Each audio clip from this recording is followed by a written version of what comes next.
Dan setelah itu, kalian tahu apa yang terjadi? Ini luar biasa sekali. Entah gimana Rian bisa berpikir seperti ini. Rian memutuskan untuk memutilasi.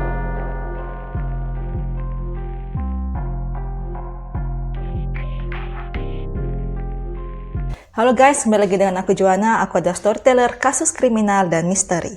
Hari ini aku akan ceritain sebuah cerita kriminal yang cukup viral pada masanya dan ini terjadi di Indonesia. Dan kasus ini banyak banget plot twist-nya guys. Dan pelakunya adalah Rian Jombang. Disclaimer ya guys, aku nggak bermaksud kalau seandainya mau membawa-bawa kota ini. Seakan-akan kota ini identik gitu dengan sang pelaku. Enggak, cuman pada saat itu memang si Rian ini terkenal disebut sebagai Rian Jombang karena dia berasal dari Jombang. Oke guys. Rian adalah anak bungsu dari 2 bersaudara. Rian punya kakak yang namanya Mulyo. Nah, kakaknya Rian ini sebenarnya adalah kakak yang berasal dari satu ibu, cuman beda ayah. Sebenarnya pada masa kecil Rian ini, Rian tuh nggak punya problem guys. Rian ini termasuk anak yang baik. Cuma perilakunya tuh agak berubah ketika dia menuju ke SMP. Ketika dia SMP, Rian tuh sudah mulai berperilaku sangat gemayu guys. Dia tuh sudah mulai suka ikut-ikut acara-acara tari-tarian, dia belajar untuk dandan, dan dia juga banyak sekali berteman dengan perempuan. Jadi pada usia SMP itu kan kebanyakan laki-laki tuh sibuk gitu kan main olahraga gitu, bola, sepak bola dan sebagainya. Rian ini malah sibuk berdandan dan menari pada saat itu. Meskipun Riani berbeda dibandingkan anak-anak lainnya, tapi Riani sebenarnya adalah anak yang cerdas, guys, pada waktu itu. Dia juga mudah bergaul, dan di sekolah dia cukup populer lah. Dan kepintarannya juga terbawa sampai dia di SMA. Cuma masalahnya ketika di SMA ini, Rian ini cenderung gak betah dalam bersekolah. Dia sering pindah dari satu sekolah ke sekolah lain. Sampai akhirnya dia pindahlah ke daerah sekolah yang ada di Jakarta. Dan ketika dia di Jakarta, dia merasa dia tuh lebih nyaman. Karena ketika di Jakarta, dia bertemu dengan komunitas homoseksual. Dan akhirnya dia menyadari kalau seandainya dia itu ya homo, gay. Di Jakarta sendiri juga sebenarnya Rian ini nggak bertempat tinggal di satu tempat. Dia tuh sering banget berpindah ke satu tempat ke tempat lainnya gitu. Ya mirip-mirip ketika dia waktu SMA gitulah. Dan sebenarnya dia ketika berpindah ke tempat ini guys, dia tuh semakin upgrade gitu. Dari dia tinggal di kos sampai dia tuh pernah tinggal di apartemen yang mewah gitu guys. Jadi waktu itu si Rian tuh lumayan lah penghasilannya. Oke, kita lanjut ya sekarang ke kasusnya guys. Kasusnya itu berawal pada tanggal 11 Juli tahun 2008. Pada saat itu, Rian tuh mengenal sama seseorang yang bernama Heri Santoso. Nah, si Rian ini meminta si Heri ini untuk ke rumahnya. Jadi sebenarnya Rian ini sudah berjanjilah kepada Heri kalau Rian ini mau kenalin Heri tuh ke orang-orang yang ada di apartemennya. Siapa tahu gitu kan Heri ketemu jodoh gitu sama orang-orang di apartemennya. Jadi datanglah Heri ke apartemennya si Rian. Ketika si Heri sampai ke apartemennya si Rian, Rian tuh jemput dia di parkiran dan Rian bawa dia tuh untuk masuk ke kamarnya si Rian. Ketika sampai di kamar si Rian, si Heri ini sama si Rian tuh asik ngobrol lah, ngebicara tentang penghuni-penghuni yang mau dikenalin ke Heri. Sementara ngobrol asik gitu, tiba-tiba si Heri nanya sama Rian. Dia ngomong ke Rian, dia nanya, Rian, kamu udah punya pacar belum? Terus dijawablah sama si Rian. Rian bilang, aku ada pacar kok. Terus dia nunjukin lah fotonya si Noval, pacarnya si Rian ke si Heri. Jadi sebenarnya ya seperti tadi aku katakan kalian ya, kalau si Rian ini kan homoseksual, jadi pacarnya juga itu laki-laki, jadi dia itu gay. Dan ketika melihat fotonya si Noval ini, pacarnya si Rian, si Heri ini tertarik. Karena sebenarnya Heri juga gay. Dan setelah melihat fotonya si Noval, si Heri ini malah ngomong sama si Rian, Rian, aku pengen deh dikenalin sama si Noval. Lah kan padahal kan jelas-jelas si Heri tuh tahu nih kalau seandainya si Noval ini sebenarnya adalah pacarnya si Rian. Tapi waktu itu dia tetap pengen nanyain gitu. Siapa tahu dia bisa dikenalin sama si Noval.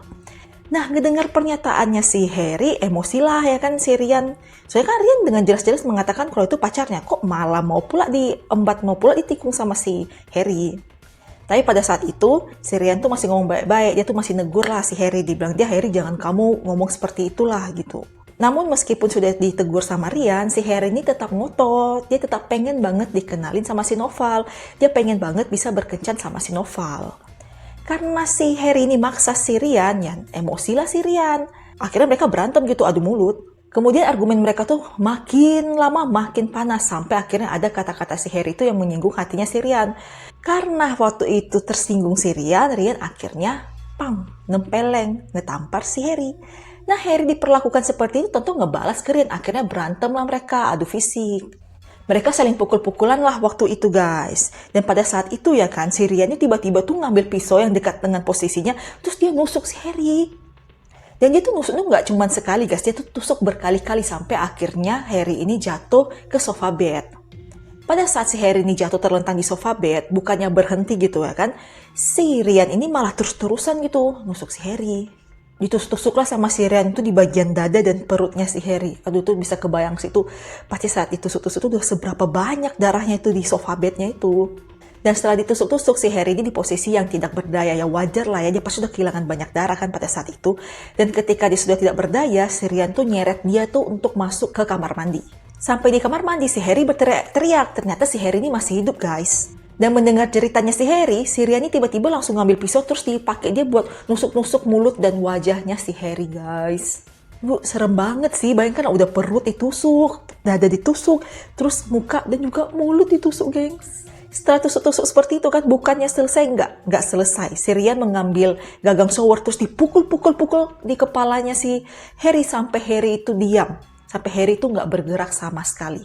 Setelah si Harry udah nggak bergerak guys, si Rian ini ambillah besi ulir. Panjang tuh sekitar setengah meter, 51 cm gitu ya guys. Dipakai dia tuh buat mukul kepalanya si Harry. Jadi si Rian ini serem banget ya guys ya. Kalau misalnya seandainya kita tuh lagi berantem sama orang, biasanya kan kita cenderung nggak akan sebarbar ini gitu. Biasanya pun orang gitu kan kalau berantem gitu, habis tusuk gitu, habis itu pergi gitu ya kan. Ini enggak, ini bener-bener dilampiaskan semuanya. Kayak dia tuh punya dendam kusuma sama Harry. Padahal kan kalau kita dengar cerita tadi kan, ya masalahnya sebenarnya nggak besar-besar banget gitu.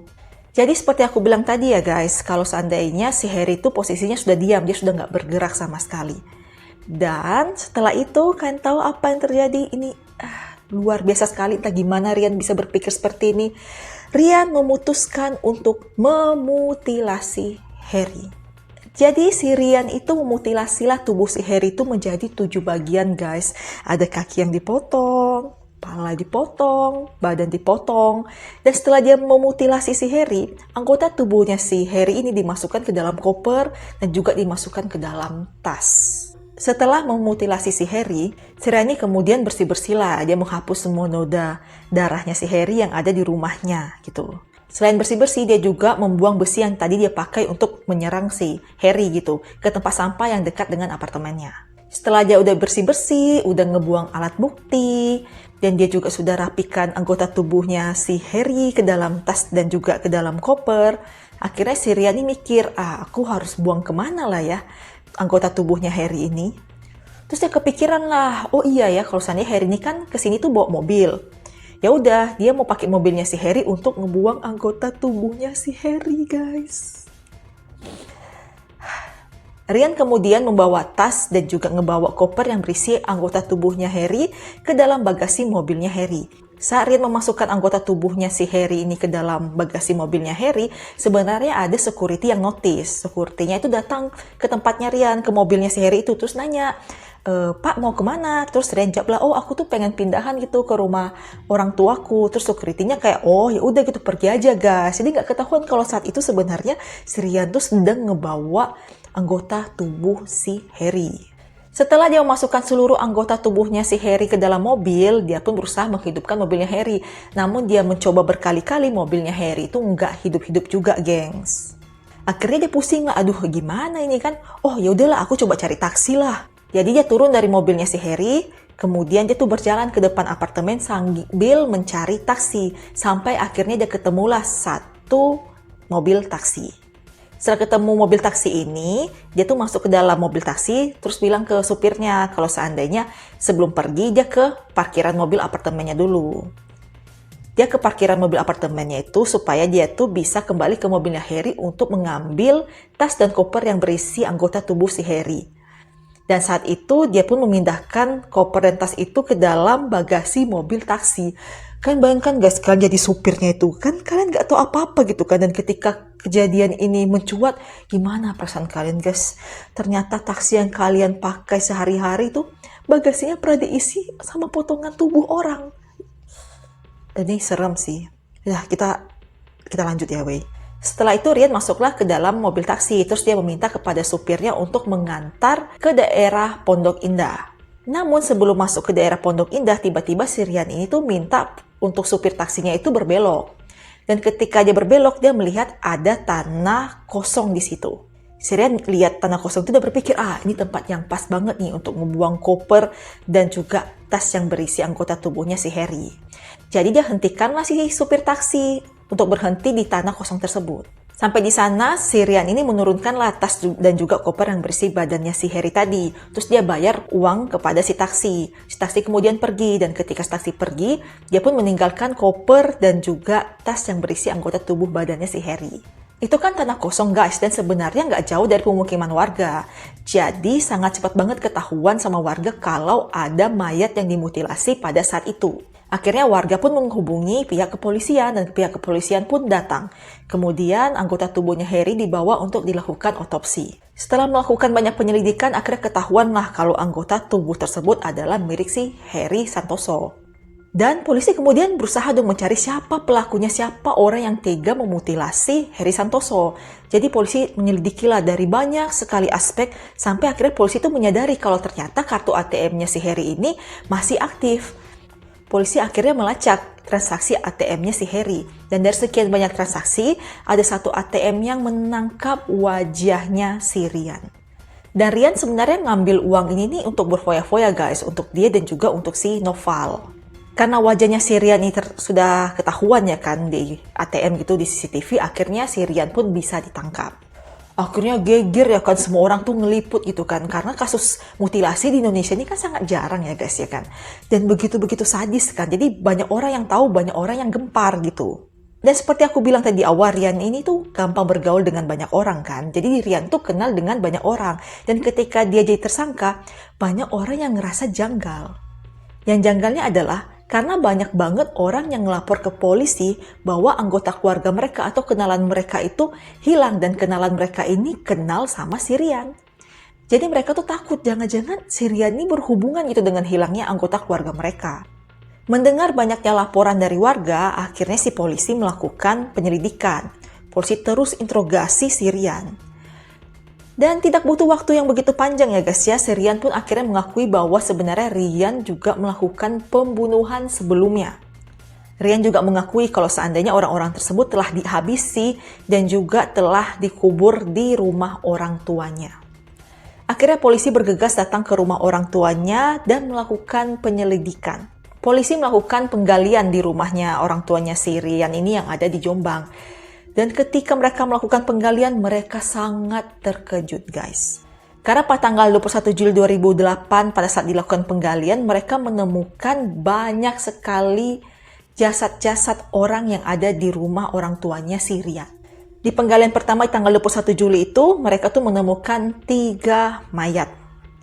Dan setelah melakukan penggalian tersebut guys, polisi tuh nggak berhenti. Polisi tetap mencoba mencari, takutnya gitu kan masih ada korban-korban lainnya. Dan ternyata benar guys. Pada tanggal 28 Juli mereka menemukan 6 mayat yang ditimbun di rumahnya. Di penggalian pertama ada beberapa korban yaitu Vincent Yudi Priyono usia 31 tahun, Ariel Somba usia 34 tahun, dan Grady Glenn Adam Tumbuhan. Setelah itu ada Guru Setio Pramono alias Guntur 27 tahun. Dan di penggalian keduanya guys, korbannya adalah sebagai berikut. Agustinus Fitri Setiawan 28 tahun, Nanik Hidayat 31 tahun, Sylvia Ramadhani Putri 3 tahun yang merupakan anak dari Nani Hidayati. Setelah itu Muhammad Aksoni 29 tahun, Zainal 21 tahun, Muhammad Asrori alias Aldo 11 tahun. Jadi guys, si Ryan ini melakukan pembunuhan tuh nggak pandang bulu. Ada laki-laki, ada perempuan, bahkan juga ada anak kecil. Yang paling sadisnya yaitu tadi, ibu dan anak guys dihabisi. Dan ini sebenarnya kejadiannya sangat sedih, karena ketika ibu dan anak ini hilang, keluarga itu benar-benar mencari gitu. Di mana lah ya kan istri dan anaknya ini, kok nggak pulang-pulang? Ternyata udah habis di tangannya si Ryan guys. Dan salah satu korbannya Ryan yang bernama Grady Glenn ini sebenarnya adalah artis sinetron gengs, terkenal dia pada masanya. Dia ini adalah cucu jauh dari sinetron artis Indonesia yang cukup populer yaitu Risma Melati. Dan pada saat si Grady ini hilang guys, sebenarnya tuh ada hal yang aneh gitu yang terjadi. Tiba-tiba ada orang yang menghubungi si Risma Melati mengatakan kalau si Grady ini sudah meninggal dan dimakamkan di Manado. Setelah mendengar kabar tersebut, si Risma Melati ini hubungilah ya kan keluarganya si Grady dan dibilang kalau sana itu hoax. Padahal guys, ketika itu terjadi itu sebenarnya yang kirim SMS adalah si Rian. Karena pada saat itu HP-nya si Grady ini dipegang sama si Rian. Jadi secara nggak langsung Rian tuh pengen ngasih tau lah ke keluarganya kalau si Grady ini tuh udah meninggal gitu. Tapi meninggalnya ya karena habis di tangannya gitu guys. Jadi dari sini kita bisa tahu ya kalau Rian tuh adalah pembunuh berantai guys. Sebenarnya si Rian ini nggak ngasih tahu sih secara spesifik gitu ya kan tentang korban-korban yang lainnya. Cuman kasusnya si Heri Santoso ini aja lah yang terbuka lebar gitu. Yang lainnya dia tuh nggak terlalu banyak kasih tahu gitu. Dan dengar dari banyak sumber gitu ya, kalau seandainya Rian tuh melakukan pembunuhan tuh dengan motif ekonomi. Kan sebelumnya aku pernah kasih tahu ke kalian kan, di cerita ini kalau seandainya Rian tuh hidupnya dulu tuh penghasilannya lumayan. Dan kemungkinan besar penghasilannya itu dia dapatkan dengan tindakannya ngebunuh ini gengs. Dan sebenarnya guys, bibit-bibit kegilaannya si Rian ini sebenarnya udah kelihatan dari SMP. Pas SMP itu dia sempat mencoba ingin ngebunuh ibunya. Dia mengejar ibunya pakai pisau guys, cuman untungnya pada saat itu ibunya selamat. Karena ini kasusnya udah begitu parah dan sangat-sangat viral pada masanya, si Rian akhirnya terseretlah ke pengadilan. Dan sebenarnya di awal tuh banyak orang yang berpikir jangan-jangan Rian ini mengalami gangguan mental. Jadi pada saat itu banyak ahli-ahli gitu yang datang untuk memeriksa si Rian. Tapi hasilnya guys, si Rian itu tidak mengalami gangguan mental sama sekali. Dan pemeriksaan kejiwaan si Rian ini nggak sekali guys. Setelah itu juga dilakukan pemeriksaan lagi gitu ke Rian. Dan Rian pada saat diperiksa itu berusaha agar pura-pura seakan-akan dia tuh mengalami gangguan mental. Cuman kan ya ini kan orang-orang ahli ya yang nggak bisa dong dikibulin. Dan para ahli tersebut juga mengatakan kalau si Rian ya memang fix nggak ada sama sekali gangguan mental. Jadi si Rian tuh pengen lah dia tuh dirasa mempunyai gangguan mental, sehingga kan kalau seandainya di Indonesia ini seseorang yang mengalami gangguan mental kan hukumannya kan lebih ringan. Tapi kan ini kan masalahnya si Rian tuh sudah terbukti dia tuh nggak ada gangguan mental gitu. Dia tuh benar-benar melakukan pembunuhan secara sadar guys, tanpa ada rasa bersalah gitu. Dia benar-benar pengen ngelakuinnya aja gitu, bukan karena dia ada gangguan mental, enggak, dia sadar. Setelah melalui persidangan yang panjang, akhirnya hakim pun memutuskan untuk memberikan hukuman mati kepada Rian. Ya wajar ya guys ya, karena kan banyak banget nih yang menjadi korbannya si Rian. Jadi sebenarnya hukuman mati adalah hukuman yang sebenarnya ya, maaf ya gitu, agak cocok lah dengan keadaan si Rian pada saat itu, dengan tindakan kejahatannya pada saat itu.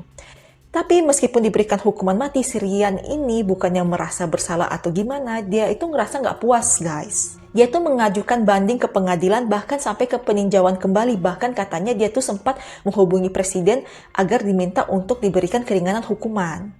Tapi sayangnya semua usahanya dia itu sia-sia guys. Tidak ada yang mau menuruti keinginannya. Jadi sampai sekarang statusnya si Rian adalah terpidana mati guys. Meskipun begitu sebenarnya sampai saat ini si Rian belum dieksekusi ya. Karena sebenarnya di Indonesia sendiri itu ya, nggak cuma di Indonesia sih, di luar negeri untuk yang namanya eksekusi itu nggak dikasih tahu kapan. Jadi itu juga memberikan sebuah dampak psikologis gitu kepada orang, agar orang tuh setiap hari tuh ngerasa deg-degan gitu kan, karena nggak tahu kapan dia akan dieksekusi. Dan dengar-dengar guys, sekarang ini si Rian tuh di penjara tuh lagi fokus untuk mendekatkan dirinya kepada Tuhan. Dan tadi kan aku cerita tuh ada beberapa orang ya. Ada Heri gitu kan yang sudah meninggal dunia. Ada Rian yang ditahan di penjara. Ada juga Noval kan. Nah Noval ini sebenarnya nggak ikut dalam kasus pembunuhan tersebut. Cuman kan dia tuh ikut menggunakan hartanya si Heri nih. Dia tuh jatuhi hukuman selama 10 bulan. Dan sebenarnya guys di sini agak ada keunikan sih di antara si Rian sama si Noval. Mereka tuh dua-duanya itu berkata bahwa mereka tuh akan menikahi wanita. Jadi si Rian ini sempat deket gitu dengan seorang wanita yang bernama Elin. Dan si Elin ini mau nerima si Rian itu untuk menjadi suaminya. Namun sayangnya pernikahan mereka tuh batal. Noval juga dikabarkan akan menikah dengan seorang wanita, dengan seorang bankir kalau nggak salah. Cuma masih belum ada kabar sih apakah si Noval ini beneran jadi menikah atau enggak. Dan seperti tadi aku bilang ya, kalau seandainya Noval ini cuma dapat hukuman 10 bulan, jadi si Noval ini saat ini posisinya udah bebas. Sekianlah kisah dari Rian Jombang ini guys ya. Jadi ya, ini ya namanya kita bergaul, kalau bisa dalam berteman tuh harus pilih-pilih sih. Soalnya kita nggak bisa langsung percaya sama orang lain. Soalnya kadang-kadang orang yang kita anggap baik, ceria, takutnya malah adalah pembunuh berantai guys. Jadi usahakan kalau seandainya kalian tuh baru juga ketemu orang gitu, baru kenal ya, kalian jangan langsung mau datang ke rumahnya gitu. Kenali dulu lebih dalam, kenali keluarganya, setelah kalian sudah percaya, barulah kalau seandainya kalian pengen hangout berdua, ya udah hangout aja gitu. Oke guys, mungkin di antara kalian ada yang mikir ya kan, biasanya aku tuh kalau misalnya bikin video itu agak semangat, membakar. Kali ini nggak terlalu karena aku tuh dalam posisi yang kurang enak juga guys. Tapi aku tetap rela-relain buat kalian para bosku, para sahabat-sahabatku yang sangat ku cintai. Oleh sebab itu guys, jangan lupa untuk like, comment, subscribe, share ke banyak orang ya guys. Biar meskipun aku sakit guys, aku tetap bersemangat gitu untuk bikin video buat kalian. Karena kalian tuh sangat-sangat penting buat aku guys. Oke, sampai ketemu lagi di video selanjutnya. Bye-bye. Sarang hey, love you. Bye.